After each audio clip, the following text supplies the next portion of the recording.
मेहती साहब MD and CEO हैं, आरिफ हबीब group के हमारे साथ मौजूद हैं। एमडी आप प्रोग्राम के लिए आपने वक्त निकाला। ये जो मार्केट हम पिछले 3-4 दिन से रिकवर होते देख रहे हैं, बहुत ज़बरदस्त और तेज़ी के साथ ये रिकवरी है। इसमें गवर्नमेंट की फॉर्मेशन और जो पॉलिटिकल स्टेबिलिटी है वही सबसे अहम फैक्टर है इस वक्त। कि मैं ये समझता हूँ कि ये जो गवर्नमेंट का फॉर्म होना है, ये एक मेजर रीजन है, मार्केट के अंदर स्टेबिलिटी का बाइस बना है। और फिर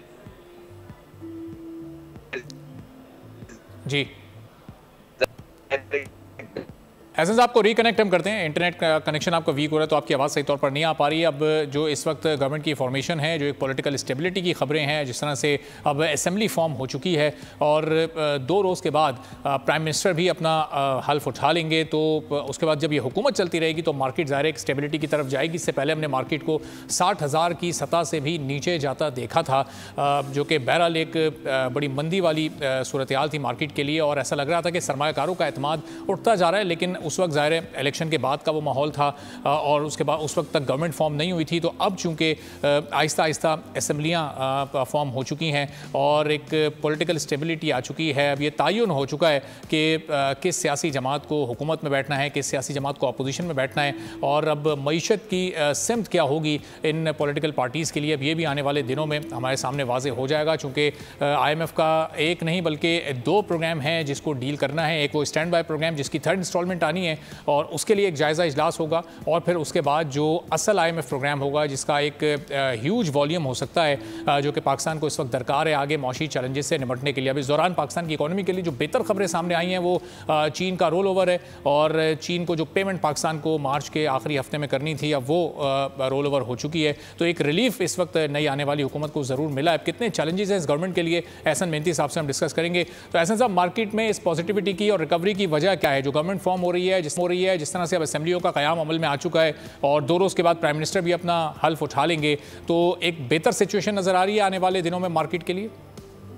देखिए, बिल्कुल ये कोalition का फॉर्म होना, अगर आप देखें तो इस पहले बहुत ज़्यादा अनसर्टेनिटी थी। आई थिंक कि इसके इलेक्शन पोस्ट इलेक्शन जो अब मामलात हैं वो पाकिस्तान नए लोन प्रोग्राम की तरफ जाएगा IMF के साथ। वो तकरीबन $8 बिलियन की जो है उसमें क्लाइमेट चेंज की भी एलोकेशंस हैं, जिसको जो है वो पाकिस्तान जिसको जो है वो उसकी तरफ जाएगा। मोडीज़ की तरफ से निशानदेही है, अपग्रेड की पॉसिबिलिटीज़ हैं अगर एक्सटर्नल रिस्क जो है वो कम होते हैं। तो आई थिंक कि काफ़ी ज़्यादा जो है वो एक्सटर्नली पाकिस्तान एक सही शिफ्ट की तरफ अब जा रहा है। अब इकोनॉमिक प्लान सामने आने हैं, जिसके बाद जो है जो ये सर्कुलर डेट जो है तकरीबन 4 ट्रिलियन को ये एक्सीड कर गया है, इसकी रेजोल्यूशन आ जाए तो मार्केट जो है वो सारे फॉरेन इन्वेस्टर्स के लिए ज़्यादा जो है वो मुफीद साबित होगी। इससे पहले 22 कंपनीज को MSCI की इंडेक्स के अंदर जो है फ्रंटियर मार्केट और स्मॉल कैप में डाला गया। वो भी एक रीज़न था जिसमें फॉरेन इन्वेस्टमेंट दोबारा पाकिस्तान मार्केट का रुख करती। अब ये है कि एवरीबॉडी इज लुकिंग कि ये अपग्रेड जो है मूडीज़ का आए, तो पाकिस्तान जो है वो बॉन्ड प्राइसेस तो बढ़ी रही हैं ग्लोबली। साथ में हम ये भी देखेंगे कि जो इकोनॉमिक डायरेक्शन है और फिर ज़ाहिर इन्फ्लेशन आने वाली है, कल और आज अनाउंसमेंट होगा। CPI इन्फ्लेशन एक्सपेक्टेड है 24% के करीब आए, जो कि इससे पहले जो है वो 29% जो है वो रिपोर्ट हुई है। तो आई थिंक कि ये भी एक डायरेक्शन है जिस पे स्पेकुलेशन हो रहा है बिसाइड्स गवर्नमेंट फॉर्मेशन। और साहब, जो फिगर्स आप कोट कर रहे हैं ज़ाहिर है तो इसका मतलब ये कि मार्केट की जो रिकवरी है ये जेन्युइन है, ये कोई बबल तो नहीं है। चूँकि इससे पहले भी हमने जब दिसंबर में मार्केट को अपने ऑल टाइम हाई पर जाते देखा था तो उस वक्त कुछ माहिर माशियात ऐसे भी थे जिन्होंने प्रिडिक्ट किया था कि ये सिर्फ एक बबल है, चंद महीनों में जाके इसको नीचे आना, और फिर हमने इसको 60,000 से नीचे जाते भी देखा। तो ये स्टेबिलिटी इसकी अब लॉन्ग टर्म है।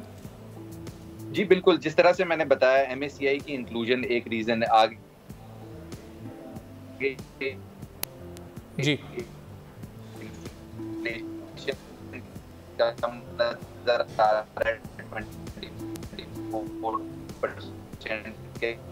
सही। ऐसे साहब, रिकनेक्ट आपको करते हैं ज़रा, आपकी आवाज़ फिर सही तौर पर हम तक नहीं पहुंच पा रही, चूँकि आज ज़ाहिर एक मौसम का भी फैक्टर है और उस वजह से भी इंटरनेट कनेक्शंस का इशू हो सकता है। एहसन मेहती साहब हमारे साथ मौजूद है और कह रहे हैं कि ये एक बड़ी लॉन्ग टर्म अब इस वक्त स्टेबिलिटी है, और चूँकि गवर्नमेंट अब फॉर्म हो चुकी है और आगे जिस तरह गवर्नमेंट की मौशी पॉलिसियाँ सामने आती रहेंगी, इकनॉमिक डिसीजंस गवर्नमेंट करती रहेगी, तो उसके बाद ये मार्केट बेहतर से बेहतर होती जाएगी। और अभी ये 65,000 की सतह इसने अबूर की, और कुछ सेक्टर्स ऐसे हैं मार्केट के जो कि बहुत ज़बरदस्त परफॉर्म कर रहे हैं। अब हमें आगे ये देखना होगा कि नए सरमाद मार्केट पर किस हद तक बहाल होता है और फिर IMF की नई इंस्टॉलमेंट आने के बाद क्या सूरत हाल पैदा होती है। वैसे साहब, ये जो $1.1 अरब की अभी तीसरी किस्त आने वाली है IMF की, और उसके बाद फिर हुकूमत को डील करना है पाकिस्तान की गवर्नमेंट को IMF के साथ एक बड़े वॉल्यूम के प्रोग्राम के लिए, तो ये इसके इम्पैक्ट क्या क्रिएट होते हैं आप मार्केट पर देख रहे हैं आने वाले 2-3 हफ्तों में या 1-2 माह में?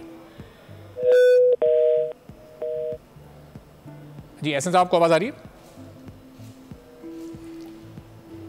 एहसन साहब को रिकनेक्ट हम करते हैं और फिर उनसे इस बारे में कि ये अब जो IMF की 1.1 अरब डॉलर की अगली किस्त है वो, और फिर उसके बाद जो 6 अरब डॉलर का प्रोग्राम जब पाकिस्तान IMF का अवेल करेगा तो जो टर्म्स एंड कंडीशंस उस वक्त फिर IMF की तरफ से पाकिस्तान पर लागू होंगी तो उसका कितना इम्पैक्ट मार्केट पर आएगा, उससे इन्फ्लेशन में कितना इजाफा हो सकता है, एक आम आदमी पर उसका बोझ कितना पड़ेगा, ये वो बड़े अहम सवालात हैं जो कि एहसन मेहनती साहब के सामने हम रखते हैं। तो एहसन साहब, ये अगली जो इंस्टॉलमेंट है IMF की, जब वो पाकिस्तान को मिल जाती है तो उसके बाद मार्केट को आप और ऊपर जाता देखेंगे, मार्केट में मजीद थोड़ी स्टेबिलिटी आएगी उसके बाद? बिल्कुल, आगे इंटरेस्ट रेट कम होने हैं। ये मार्च का महीना है, हम देखेंगे कि मई ऑनवर्ड इंटरेस्ट रेट कम होना शुरू हो जाएंगे और वो उसकी वजह ये है कि इन्फ्लेशन अभी 24% एक्सपेक्टेड है और ये मई तक इन्फ्लेशन आ जाएगी 18-19%। और फिर ये वो टाइम होगा कि जहां पर हम 22% जो डिस्काउंट रेट है उससे कम होते हुए इंटरेस्ट रेट को देखेंगे और most probably by the end of 2024 ये इंटरेस्ट रेट 15% तक आ जाएंगे। तो आई थिंक कि आगे जो एक्सपेक्टेशन है वो यही है कि चूंकि इंटरेस्ट रेट जो है तकरीबन 15 से 20% के बीच में जो है वो जो आ जाएंगे, तो उसके बाद हम देखेंगे कि जो इन्वेस्टर बॉन्ड प्राइसेस या गवर्नमेंट बॉन्ड्स की तरफ इन्वेस्टमेंट कर रहे हैं वो इक्विटी मार्केट की तरफ आएंगे, जो कि एक बेसिस बनेगा कि यहाँ से तकरीबन 22 से 25% तक जो है मार्केट के अंदर इजाफा most probably by the end of 2024 जो है देखा जाएगा। और फिर इन्वेस्टर जो और भी एक्सपेक्टेशन देकर आए हैं जिसमें IMF के नए प्रोग्राम की तरफ हम जाएंगे और फिर जब हमारे रोल ओवर अभी भी डेट हुआ है $2 बिलियन का चाइना से, इसके बाद आगे जो है वो हमने देखना है कि फॉरेन इन्वेस्टमेंट जिस तरह से मैंने बताया SIFC से $12 बिलियन तक एक्सपेक्टेड है। इसके अलावा जो है MSCI के अंदर 21 कंपनी जो इंक्लूड भी हैं, उसके बाद फॉरेन इन्वेस्टमेंट पाकिस्तान का रुख करने लगेगी। और फिर जाहिर है हमने साथ में ये भी देखना है कि जो सर्कुलर डेट का जो इशू इस वक्त SIFC ने प्रपोज किया है IMF को, उसका रेजोल्यूशन भी जो है वो हमें इसी टाइम पीरियड के अंदर जो है वो मिलना है। और आई थिंक ये एक बेसिस बनेगा कि कोalition गवर्नमेंट जो है वो आफ्टर केयरटेकर गवर्नमेंट जो है वो एक नए प्रोग्राम के साथ आएगी और पाकिस्तान जो मार्केट है उसको उसकी इकोनॉमिक ग्रोथ रेट की तरफ हम जाएंगे। आगे हमें अपग्रेड भी नजर आ रहा है मोदी की तरफ से, जो कि जाहिर है इन सारी पॉलिटिकल अनसर्टेनिटी के बाद जो खत्म हुई है उसके बाद जो है वो उसकी पॉसिबिलिटी बढ़ गई, मोदी की तरफ से खुद निशानदेही की गई है। तो ऐसा अब ये एक्सपेक्टेशन भी थी केयरटेकर गवर्नमेंट से कि वो भी इंटरेस्ट रेट को 22% से नीचे लेकर आएंगे, लेकिन नहीं किया उन्होंने, उसी पर बरकरार रखा। तो ये अब जो अब ज़ाहिर इलेक्टेड गवर्नमेंट फॉर्म हो चुकी है, इस पर भी प्रेशर होगा और इस पर डिमांड भी होगी बिजनेस कम्युनिटी की कि इंटरेस्ट रेट को नीचे लेकर आया जाए। तो इस वक्त इकोनॉमिक इंडिकेटर्स में इसकी गुंजाइश निकल रही है, आप ये देख रहे हैं कि हालात ऐसे हैं कि इसको नीचे लाया जा सकता है? देखिए, सबसे बड़ी अचीवमेंट केयरटेकर गवर्नमेंट की नए IMF की जो ये रिव्यू है उसको क्रॉस करना था, वो उसने कर लिया। फिर उसके साथ हमारा जो अगर आप देखें तो वो ट्रांच रिसीव भी, उसके बाद हमने देखा कि MSCI की इनके अंदर इंक्लूजन भी, साथ में जो है वो हमने देखा कि जो पावर प्राइसेस हैं उसके अंदर इजाफा हुआ और अब इस वक्त हम देखते हैं कि लोकल ऑयल प्राइसेस के अंदर भी इजाफा हो रहा है। तो केयरटेकर गवर्नमेंट ने तो अपना वक्त जो है वो अच्छे तरीके से निकाला कि करंट अकाउंट सरप्लस भी लिया है तकरीबन $400 मिलियन का till the month of December. जनवरी का मंथ थोड़ा डिफिकल्ट हुआ है, $300 मिलियन से ज्यादा करंट अकाउंट डेफिसिट आया, बट वी आर एक्सपेक्टिंग कि ओवरऑल पूरा साल अगर करंट अकाउंट सरप्लस की तरफ निकल गया तो पाकिस्तान के इकोनॉमिक इंडिकेटर्स काफी ज्यादा इंप्रूव हो चुके हैं। अब आगे जो है वो हमने देखना है कि फॉरेन इन्वेस्टमेंट जो आती है SIFC की फॉर्म में, जो कि $12 बिलियन कमिटेड है from UAE, Qatar, Saudi Arabia. अगर वहां से कुछ पैसे आते हैं, साथ में हम देखेंगे कि हमारे रोल ओवर्स अगर चलते रहेंगे तो फॉरेन इन्वेस्टमेंट जो है कंफर्टेबली पाकिस्तान मार्केट का रुख करेगी, मोस्ट प्रॉब्ली जब अपग्रेड होगा। ठीक है, बहुत बहुत शुक्रिया एहसन मेहनती साहब। सब्सक्राइब करें और बेल दबाएं ताकि कोई खबर रह न जाए।